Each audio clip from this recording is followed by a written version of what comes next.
Lambaréné, la capitale provinciale du Moyen-Ogooué, a abrité du 13 au 16 octobre 2014 un séminaire qui a permis aux chercheurs et aux responsables des programmes nationaux de lutte contre la tuberculose en Afrique centrale et de l'Ouest d'échanger les connaissances et de décider des prochaines étapes nécessaires pour une lutte efficace contre la tuberculose multirésistante. La cérémonie d'ouverture était présidée par le directeur général de l'hôpital Albert Schweitzer, en lieu et place du directeur de la région sanitaire Centre, empêché. Nous nous réjouissons de ce que cette rencontre scientifique, centrée sur les normes actuelles en matière de diagnostic et de traitement de la tuberculose, se tienne au sein de notre établissement. C'est l'occasion pour nous de dire un grand merci aux organisateurs de ces assises et principalement à l'Institut de médecine tropicale de l'Université de Tübingen. Au regard des statistiques sanitaires, il n'est pas douteux d'affirmer que la tuberculose constitue un problème de santé publique dans notre pays et requiert une attention particulière des plus hautes autorités de notre pays, en tête desquelles Monsieur le Président de la République, chef de l'État, Son Excellence Ali Bongo Ondimba. Le séminaire de Lambaréné a également permis aux participants, à l'occasion d'une session intensive, de discuter des modalités pratiques en matière de gestion des maladies infectieuses avec le concours du DAD qui soutient la formation des étudiants africains. Ce séminaire, le thème principal c'est la tuberculose résistante. Je veux dire deux phrases seulement sur la situation à Lambaréné. CERMEL a fait 3 études de 2010 à 2014 sur la tuberculose. Les résultats disent qu'il y a une prévalence de la tuberculose multirésistante de 10%. Ça veut dire que c'est réellement une situation médicale très importante et comme une réponse à chaque situation, CERMEL a établi un laboratoire diagnostique qui est capable de faire le diagnostic de la tuberculose résistance phénotypique et génotypage. On espère qu'avec le séminaire aujourd'hui et demain, on peut faire une contribution pour le commencement de le traitement de la tuberculose résistante en Moyen-Ogooué. Le programme DAD peut compter sur l'expertise du Centre de recherche médicale de Lambaréné qui, de plus en plus, s'intéresse à la tuberculose. Je suis très content qu'après quelques années de souffrance, on peut dire qu'aujourd'hui, on est là et on est capable de faire vraiment un propre diagnostic de tuberculose. On peut dire qu'on est là avec l'assistance et dans le système national gabonais de faire un propre traitement aussi de la tuberculose. Malgré les dangers que les souches MDR nous posent.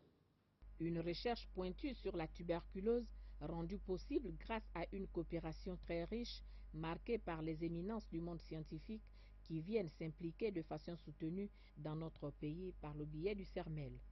C'est le cas du professeur Sanjeev Krishna qui a eu la possibilité d'évaluer le rôle positif du centre dans le développement professionnel des chercheurs africains.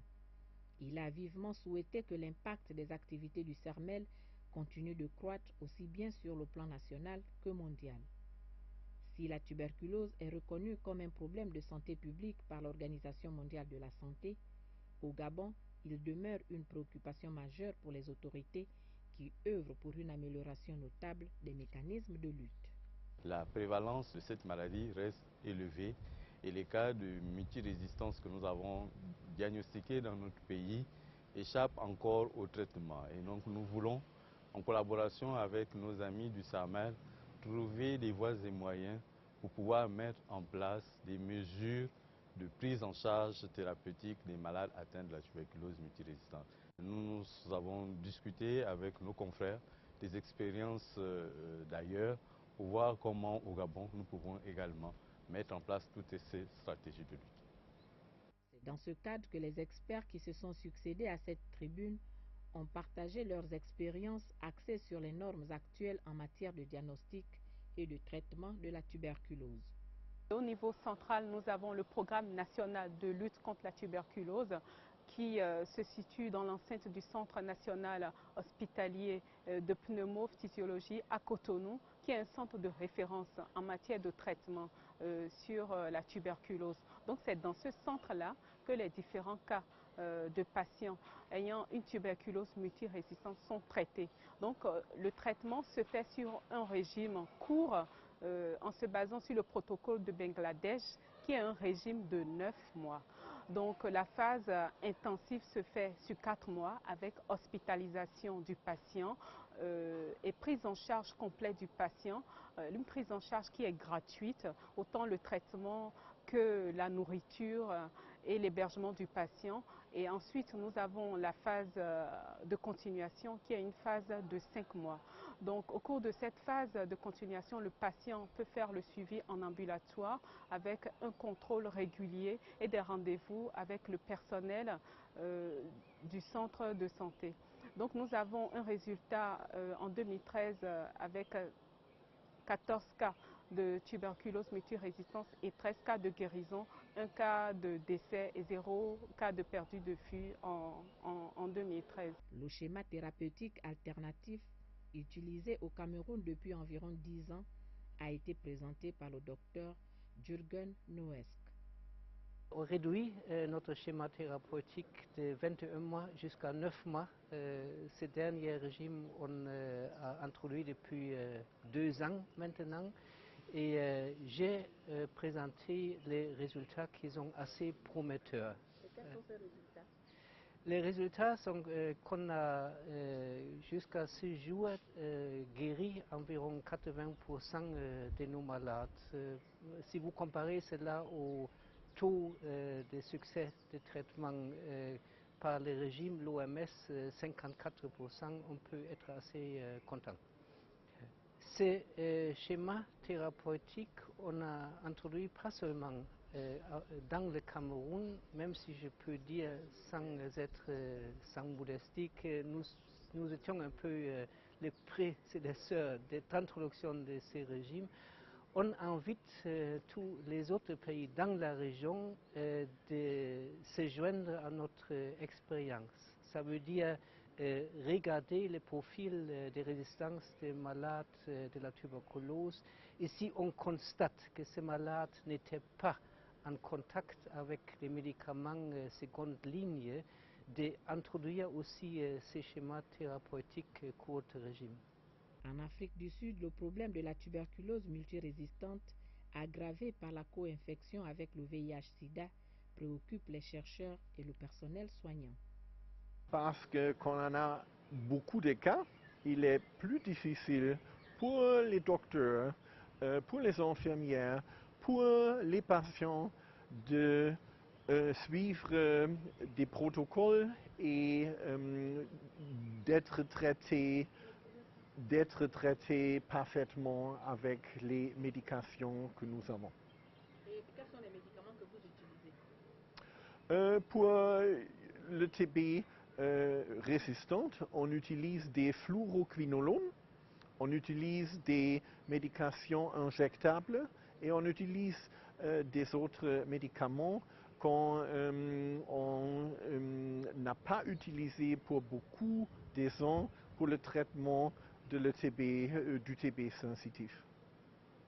Le partenaire allemand DAG a financé un projet au Cameroun et au Congo dont l'objectif est d'utiliser des techniques moléculaires pour investiguer l'aspect épidémiologique des souches responsables de la tuberculose. Au Congo, donc, nos études ont montré que la plupart des souches qui sont impliquées dans le phénomène de tuberculose sont de la famille Congo-like. Et donc, recommande que l'on puisse faire donc une étude de plus large taille pour pouvoir décrire la prévalence de cette souche déjà au niveau des patients tuberculeux du Congo et aussi essayer d'identifier quelle peut être la corrélation entre la présence de cette souche et le phénomène de résistance qui a été donc identifié parmi l'étude au cours de l'étude qu'on a mise en œuvre au niveau du Congo. Pour le Cameroun, nous avons détecté la présence d'autres familles qu'on appelle les familles Cameroun, qui sont majoritairement responsables de la transmission de la tuberculose au niveau du Cameroun. Et on a vu que la présence de ces souches-là est plus ou moins corrélée au phénomène de la résistance aux drogues. Donc, aussi bien au Cameroun qu'au Congo, des études épidémiologiques de large niveau, c'est-à-dire impliquant un nombre de patients plus élevé est recommandé, pour pouvoir donc établir la corrélation qu'il peut y avoir entre la présence de ces espèces de mycobactérium tuberculosis, que ce soit des Congo type ou bien du Cameroun type, avec le phénomène de résistance, qui va permettre aux différents programmes d'élaborer des stratégies plus efficaces pour contrôler la tuberculose et réduire le taux de transmission de la résistance dans nos deux régions. La formation du personnel des laboratoires sur les procédures de diagnostic des maladies infectieuses est au cœur des activités de l'Institut national d'hygiène du Togo. Les laboratoires dans nos pays africains ont un plateau technique assez faible. Donc d'après la résolution de l'OMS, la surveillance intégrée des maladies et ripostes constitue une stratégie et donc demandant à tous les pays de constituer des réseaux de laboratoires.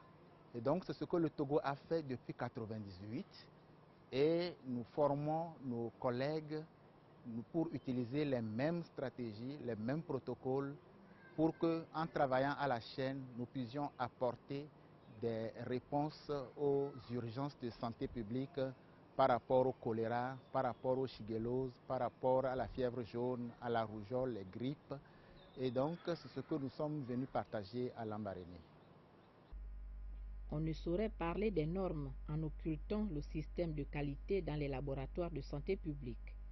C'est pourquoi le volet consacré aux différentes étapes de renforcement de capacités des laboratoires dans le but d'atteindre l'accréditation a fait l'objet d'une présentation. En effet, les services de laboratoire sont la pierre angulaire du système de santé publique dans les pays de la zone subsaharienne. Malheureusement, ces systèmes ont souvent été négligés et dans les années récentes, des efforts ont été investis pour permettre aux laboratoires nationaux de renforcer leur système qualité de façon à pouvoir fournir aux patients des résultats qui soient fiables, des résultats qui soient reproductibles, qui soient fournis dans les temps, dans les délais, et des résultats qui soient reproductibles et retraçables. Ces éléments sont clés à un service optimisé pour les patients et les systèmes de santé publique. Cela est d'autant plus vrai dans des maladies auxquelles nous devons faire face aujourd'hui dans la zone subsaharienne, notamment la tuberculose et le problème particulier de la tuberculose multirésistante. Les travaux du séminaire qui s'est tenu du 13 au 16 octobre 2014 au Centre de recherche médicale de Lambaréné a été une véritable plateforme d'échange de connaissances, d'expériences et d'expertise entre les chercheurs venus des grands laboratoires du Nord et ceux des laboratoires du Sud, qui s'occupent de la question de la tuberculose, pour une coopération Nord-Sud encore plus agissante. Nous sommes très heureux, n'est-ce pas, d'avoir participé à ce séminaire. Simplement qu'au cours de ce séminaire, il nous a été rappelé également toutes les étapes de diagnostic qui existent pour pouvoir aider et peut-être permettre de réduire le problème de la tuberculose multirésistante. Donc au laboratoire national, ce que nous faisons en ce moment, c'est le diagnostic à la microscopie et nous venons il y a très peu de temps recevoir un gene expert qui nous permet donc de faire le diagnostic de la tuberculose multirésistante. Et le souhait pour le laboratoire national, dans un premier temps, c'est pouvoir nous doter d'un laboratoire de référence digne de ce nom, n'est-ce pas, qui pourrait répondre aux normes actuelles en matière de diagnostic en biologie. nous avons, n'est-ce pas, au niveau du laboratoire national également un programme de renforcement de capacité. Voyez-vous, les participants nationaux ont évoqué ce problème de renforcement des laboratoires.